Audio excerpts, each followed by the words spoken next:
Hello प्यारे बच्चों, कैसे हो आप प्यारे बच्चों। ये वीडियो आपकी क्लास 7th की सामाजिक ज्ञान के पहले पाठ 1000 वर्षों के दौरान हुए परिवर्तनों की पड़ताल का पार्ट सेकंड है। इससे पिछले वीडियो में हमने पार्ट फर्स्ट को रीड किया था। अगर आपने अभी तक वो वीडियो नहीं देखा है तो कोई बात नहीं, नीचे डिस्क्रिप्शन बॉक्स में लिंक है, आप वहां से वो वीडियो देख लेना, ठीक है। और अब हम देखते हैं आगे।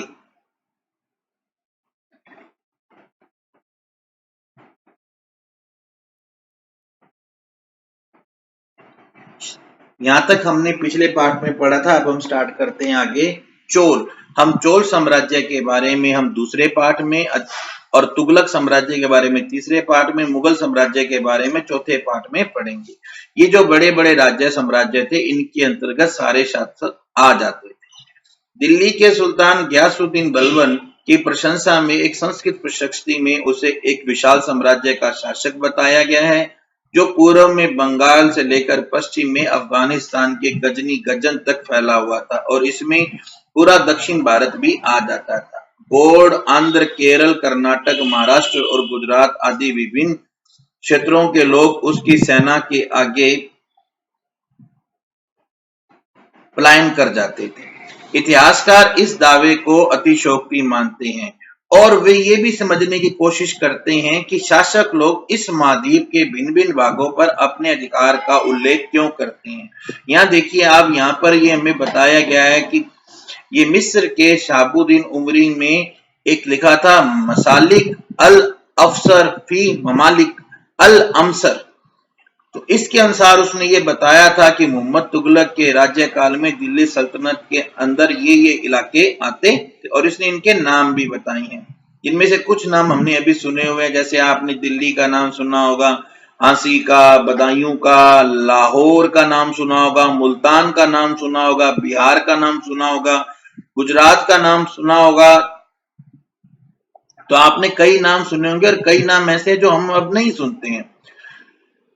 तो शासक ऐसे दावे क्यों करते थे। यहाँ अमीर खुसरो ने एक बात कही है कि हर देश की, इस देश के हर क्षेत्र की अपनी एक भाषा, जैसे सिंधी, लाहौरी, कश्मीरी, द्वार समुद्री दक्षिण कर्नाटक में चलती है, तेलंगानी आंध्र प्रदेश में, गुजरी गुजरात में, मऊबारी तमिलनाडु में, गोडी बंगाल में, अवधी पूर्वी उत्तर प्रदेश में, और हिंदवी दिल्ली के आसपास के इलाकों में चलती है। और एक ऐसी भाषा संस्कृत है, जो किसी क्षेत्र विशेष की भाषा नहीं है। ये एक प्राचीन भाषा जिसे ब्राह्मण जानते हैं, आम जनता नहीं। तो अब देखो, जो जो इसने हमें भाषाएं बताई है उनकी सूची बनाओ, और उन भाषाओं के साथ लिखो जो आजकल बोली जाती हैं, ठीक है। ये मैं आपको जब क्वेश्चन आंसर कराऊंगा तो मैं आपको ये करवा दूंगा।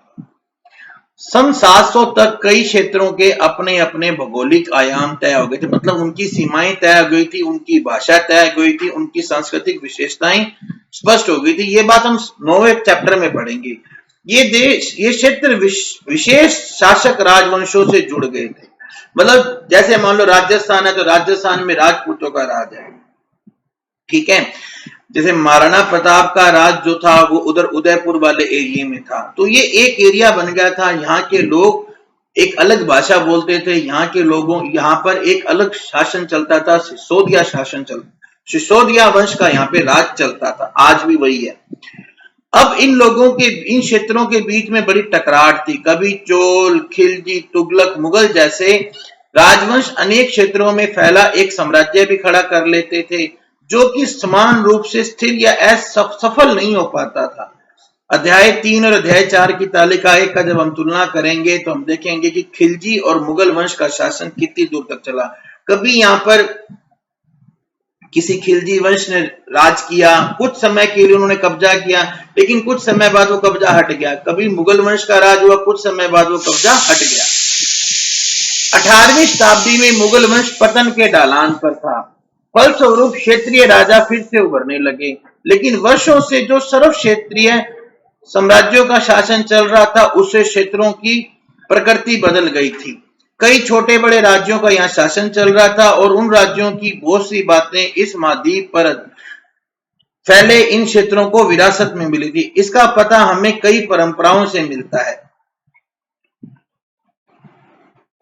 कई परंपराओं से मिलता है जो इस क्षेत्र में उभरी थी। कुछ परंपराएं एक दूसरे से अलग थी, कुछ परंपराएं एक समान है। ये परंपराएं हमें प्रशासन, अर्थव्यवस्था, उच्च संस्कृति और भाषा के संदर्भ में मिलती हैं।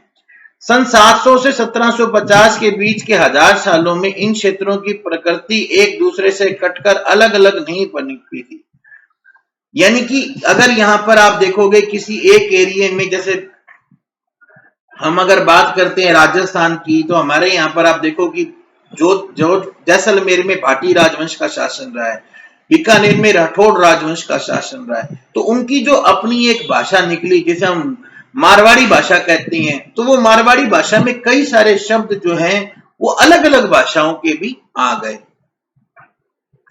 उनके। यानी कि उस जब उनका दूसरे जो शक्तिशाली राज्य जैसे कि खिलजी वंश है, खिलजी वंश का यहाँ शासन रहा है, मुगल वंश का भी यहाँ शासन रहा है, तो जब उनका यहाँ पे शासन रहा तो उनका प्रभाव भी हमारी संस्कृति, हमारे अर्थव्यवस्था, हमारी भाषा वगैरह सब पर उनका प्रभाव भी आया। ठीक है, इतिहास के जिन 1000 सालों की पड़ताल हम कर रहे हैं, तब धार्मिक परंपराओं में कई बड़े परिवर्तन आए। देखिए, भगवान का पहले तो क्या होता था कि लोग भगवान में आस्था अपने अपने स्तर पर करते थे, पर आमतौर पर इस आस्था का स्वरूप सामूहिक होता है। अगर किसी दैविक तत्व यानी कि भगवान के अंदर अगर हम आस्था करते हैं, यानी कि धर्म में जब हम आस्था करते हैं, तो ये आस्था हमारे स्थानीय समुदाय के सामाजिक और आर्थिक संगठन से संबंधित होती थी। जैसे जैसे इन समुदायों का सामाजिक संसार बदलता गया, इनकी आस्था में भी परिवर्तन आता गया। अब आप ये देखो कि बीकानेर के अंदर बाबा रामदेव जी को माना जाता है।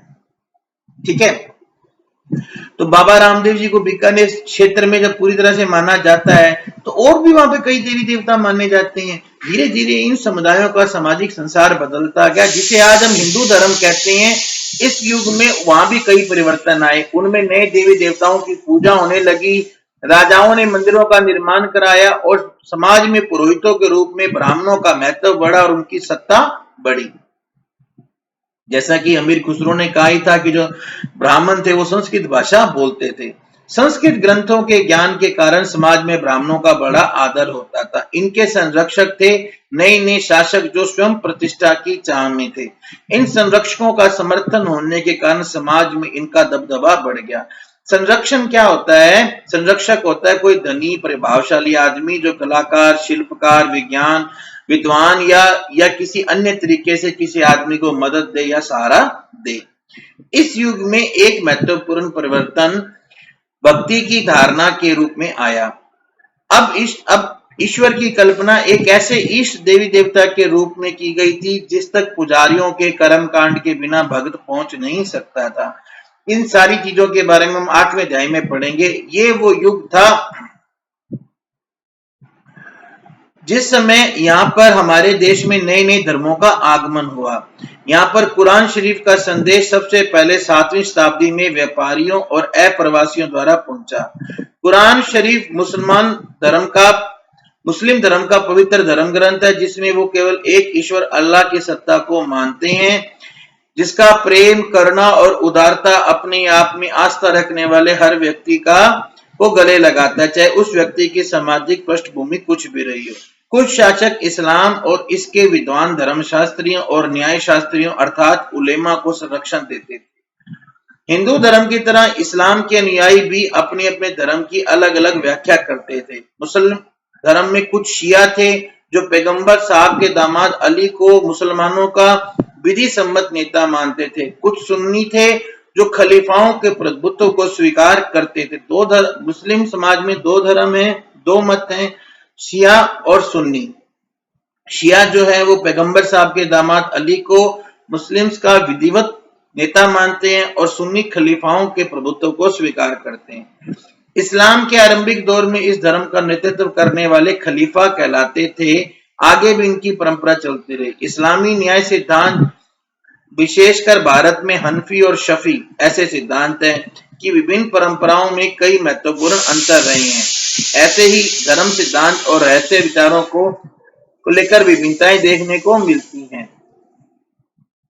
समय और इतिहास के कालखंडों पर विचार। इतिहासकार समय को केवल घड़ी या कैलेंडर की तरह नहीं देखते, यानी कि दिन, घंटों, सालों के रूप में नहीं देखते। उनका नजरिया है कि समय सामाजिक और आर्थिक संगठन में आने वाले परिवर्तनों को झलकाता है। ये दिखाता है कि विचार और विश्वास में कितना स्थायित्व रहा है, कितना परिवर्तन आया है।